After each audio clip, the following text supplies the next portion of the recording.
Yüksək büdcəli müğənnilər özlərinə A klass deyir. Nə keçmişləri, nə indiki halları bir şeydir. Sadəcə onlarını A klass kimi göstərirlər. 10-15 nəfər bunu öz aralarında saxlayırlar və elə bilirlər həyat onlardan ibarətdir. Bunu da yeyən insan var.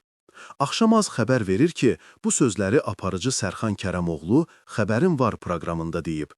O, müğənnilərin kateqoriyaya bölünməsini tənqid edib. Aygün Kazımova və Röya Ayxanı qoyuram başqa bir köşəyə. Toxunulmazdılar. Onlar ulduzdur.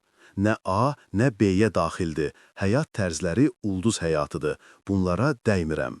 Aparıcıların Brilyant Dadaşova, Faiq Ağayev, Natavan Həbibi, Lalə Məmmədova sözlərinə Sərxan bu cür reaksiya verib.